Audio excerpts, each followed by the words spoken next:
Welcome, everyone. You're tuning into Engaging Walk. My name is Drake. And my name is Ruby. We believe in the power of walking together and talking together. It's a simple act to stay connected, and movement is key. All right, check this out, everybody. So we just moved, and I'd say for this week we did our Engaging Walk up in San Marcos. We went up there for a basically like a religious Christian event. It was a lot of fun. Conference, and yeah, it's a beautiful area. It's a lot of nice stargazing there. Mm-hmm.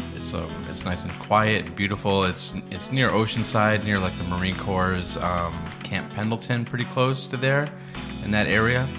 And obviously a lot of fun hanging out together.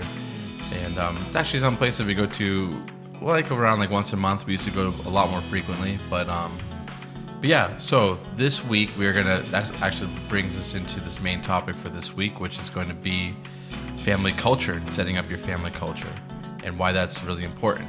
Mm-hmm. So a long time ago when we were started, you want to point blank because you want to start setting up your family culture before you get married and setting up the expectations and your idea of like what your family culture is going to look like. So Ruby and I did that. We've talked about this on the podcast many times before, but just to reiterate, we did this Danny Silk Loving on Purpose program called Defining the Relationship. The Relationship.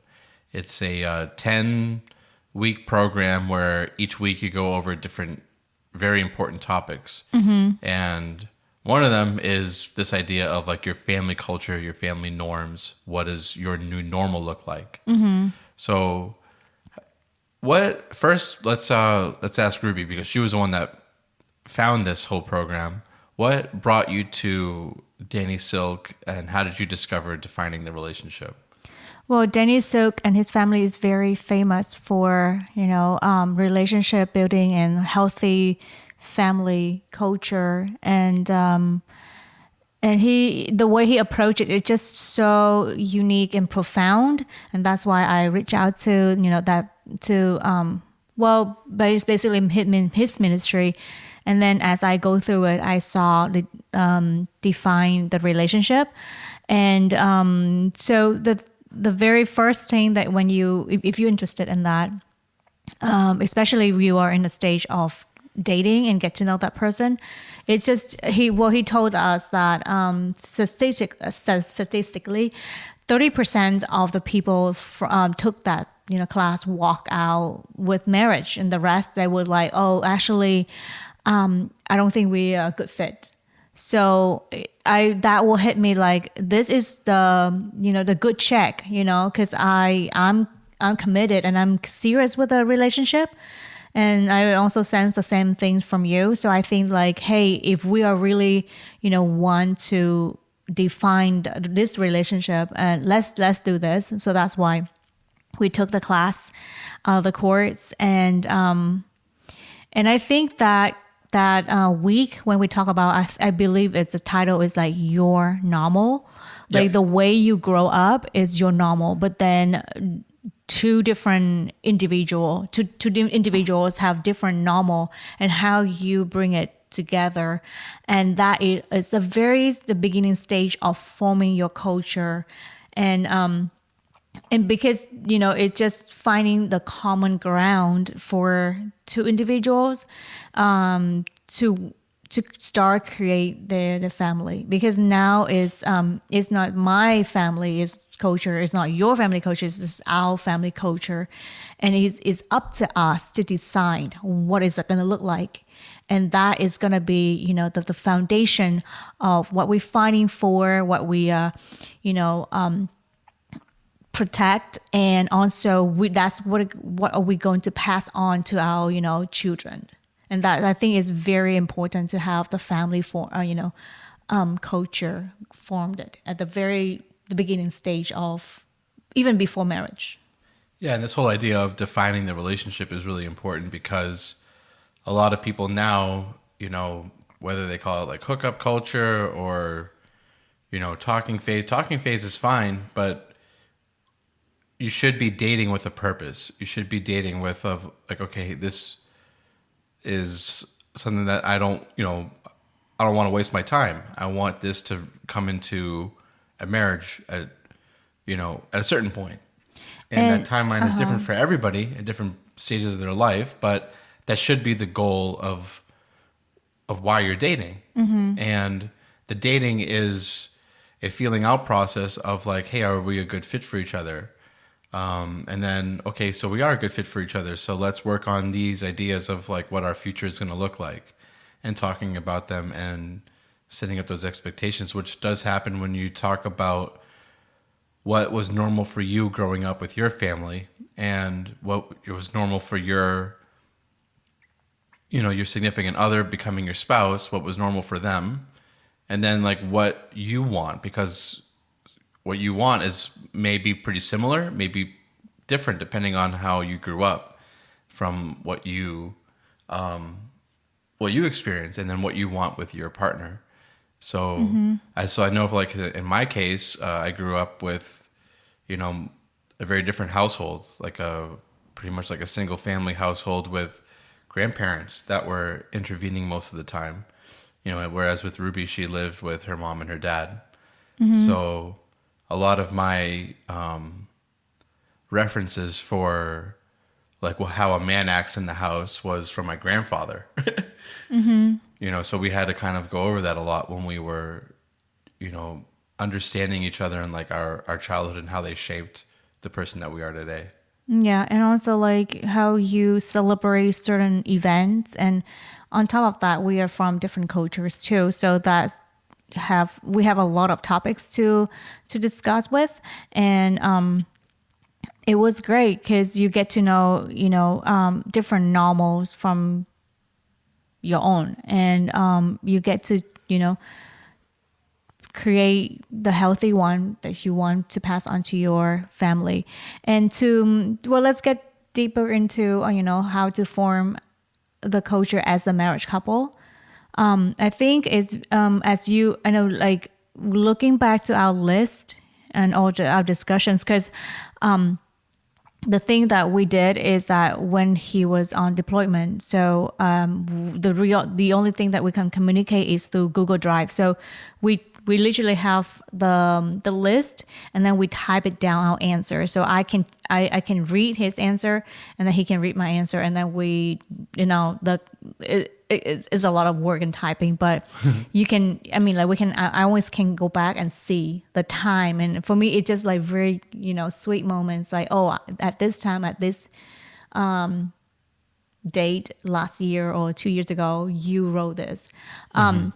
But I think it's evolved a lot, how we do life, because, we can talk about, that's what I recognize too, that we can talk a lot about marriage when we are dating. But then when we enter to marriage, it's a lot of things change, a lot of things. I can prepare myself a lot before marriage, but when I enter into that, I experience in a different way. It's no longer a theory, no longer written down words, but now it's become reality. And I think that's a beauty of it, instead of frustrated, because I'm a planner. But, God would say like, no, this is the beauty of being, the reality that you get to leave it out, things that you wanted. Of course, nothing going to be like exactly how we imagine. Right. But that is the beauty of doing life with another person, because you get to balance each other, bounce back and forth, and there's always room for discussion, and there's always room to understand each other and learn from each other. And what I'm trying to say is that the forming culture, you will have those like certain thing, like I think for us we would have like 3 to 5 firm foundation. This is what we believe for. This is who we are as the Martinez, and it's not gonna change. But however, we're gonna adopt and evolve more things or less things that we can pass on to the children. And for me, it's very important. I think also like we took another class another course from Brittany that Danny Silk's daughter with her husband. She talked about the culture, and when I listened to her, and I was like, that is very powerful and important, because you get to choose what is your family represent, and Yeah. What does it mean to be a Martinez in this household? yes, and what does it really mean, for this time, and whatever. I mean, life gonna challenge us, and then so how do we define that? How do we respond to challenge around us? No, this is who we are, and this is what we stand for. And one of the things is that that I still remember that we said that we're gonna be honest to one another, and of course, like sometimes, we're trying to get things, out of the way easier, but then, honesty is still the key, and then to the foundations. So that will be passing on to the children too. And I mean, most of us will know that we don't need to teach the children, to lie, but they're very good at that. I'm not saying that all the children like that, but something that is our family will fight for, that we means we're going to be honest to one another, even though it hurts. And of course we will speak, love to one another, but honesty was something that we uphold in our culture as a family. Yeah, I think that there's a lot of topics that you have to go over in order to understand each other better in this and establishing your family culture, because there's when we think about like what does a family culture look like, what we're talking about, just to give you some, maybe if this idea is totally foreign to somebody, the culture is what's normal for this unit. So let's like this could be your family culture. This could be your work culture. A lot of people talk about like toxic workplace. Nowadays. So what does a toxic workplace look like? A toxic workplace is a place where there's no boundaries. People are. Two people are expected to do all the work while the rest of the people are not doing anything. There's disrespect between coworkers. There's no order and discipline. There's no there's no respect between the coworkers. People show up and do what they want on, all these things create chaos, and they create disorder, and they create negative feelings, and, in some cases even like anxiety and depression when you're like, okay, this is a place I have to go to. So similarly, these things can happen in the family. Disrespect, no boundaries. And boundaries is a very important one. Boundaries have to be agreed upon of what is, we talked about this in one of our previous episodes, but that goes into your family culture, your boundaries of what will we consider normal in terms of communicating with somebody outside of our family, especially if it's male to female or female to male, things like that. You have to be clear on those things, and the boundaries have to be clear, and they have to be, adhered to in order to maintain that trust. So all of these things, honesty, trust, boundaries, and then also like some things that could derail the whole relationship if, you're not careful. Things like, how are we going to deal with family, And I'm really glad that Ruby and I went over those things, because we have pretty similar culture, even though we're from very different areas, in terms of like how we deal with immediate family. We said from the beginning, like, yes, we want to help family, but we don't want to do it at the expense of us.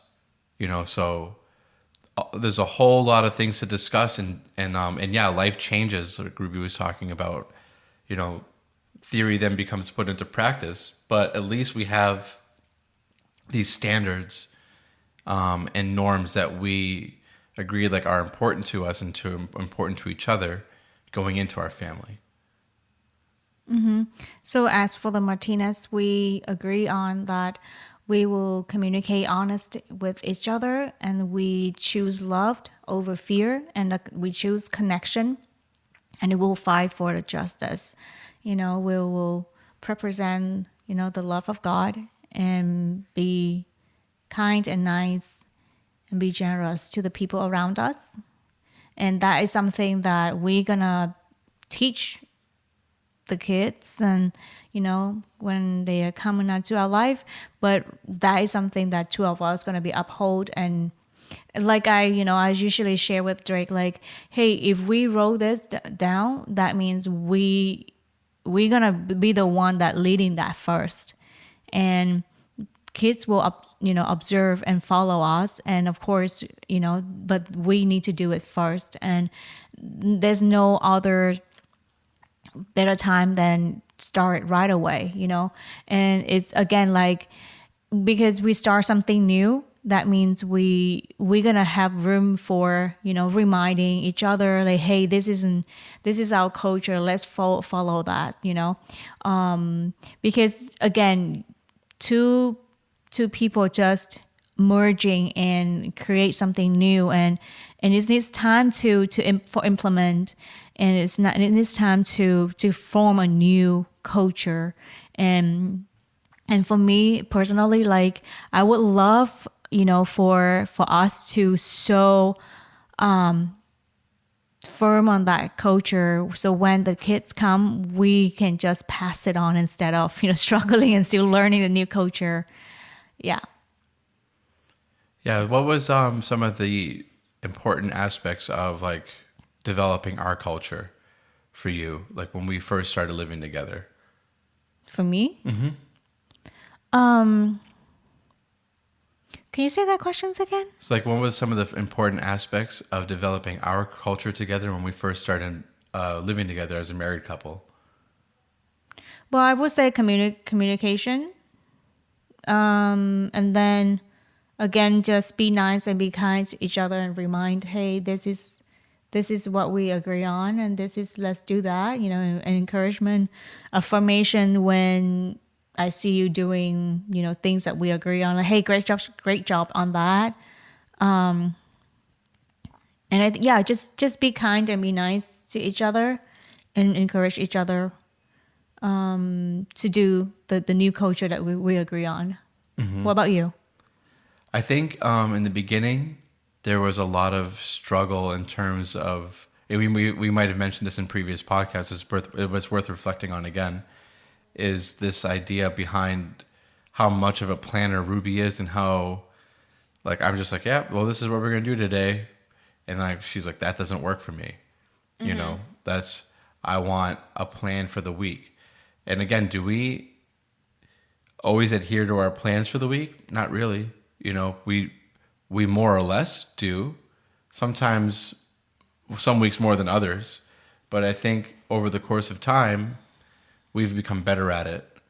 Mm-hmm. And, of course, we have a couple of weeks like this last week where we were moving, and that just, that's like your whole life that for those 2 or 3 weeks is just moving. But there were a lot of times when we had our goals written down for the week. We had our tasks that we wanted completed, and we were pretty good about completing all of them, even with our busy schedule, or at least most of them.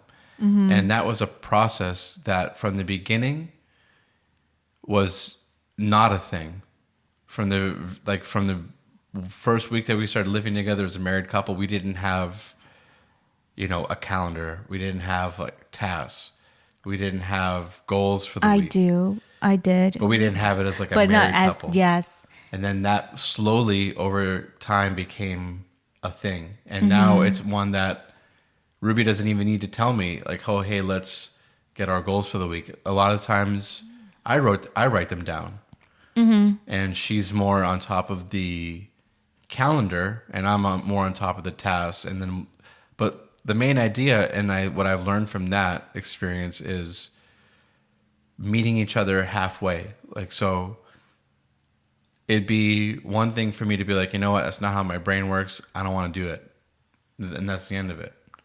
Then Ruby's like, okay, well, I feel like we're not developing a mutual culture. Mm-hmm.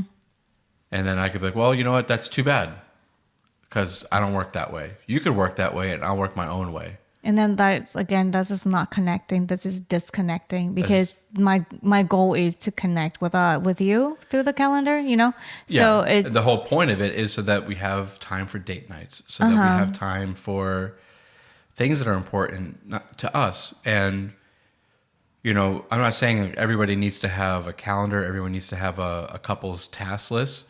But what you do have to do is have some. What's this Ruby's favorite word with this? Intentionality. You have to be intentional with your time because you only have so much of it. And we have a busy schedule. So having that respect for our time, having that respect for the things that we have to do was, really important. Yeah, especially like you have a planner in your relationship.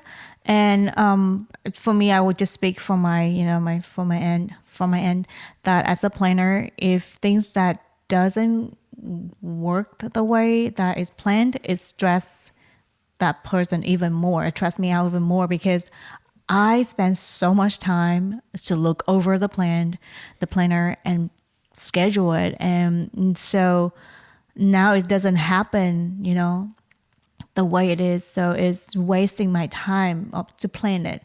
And what is the point of communicating? What's the point of planning things that the other person doesn't really like put an effort in, and I have to remind them all the time, So, but again, this is not our case because, again, like I said, is rather be a positive affirmation.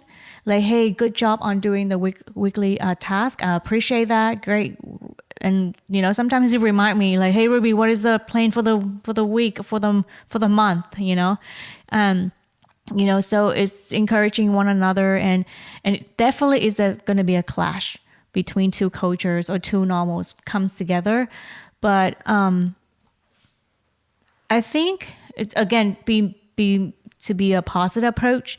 The more you look into like, hey, when there's a clash, that means I get to know this person more, and there's an opportunity for you to share your point of view and to listen to the other's, side and learn from it. It's not easy, but when we try to stay connected and through these things, through these clashes, you slowly create a norm for or a culture for your family. Yeah, there's I feel like if you do it right, there's a lot of things to be done in the household. There's a lot of things to be done in the marriage.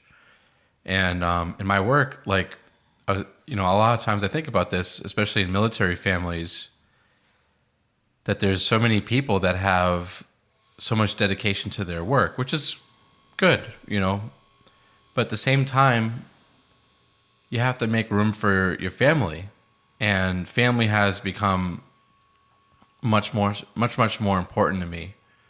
And, setting up that time and respecting that time and respecting the boundaries of work and other things to make time for family has become increasingly important for me. Yeah, I think that's a great, example because like I shared a little bit earlier, that things gonna come and challenge that culture that you create. So our culture is to stay connected.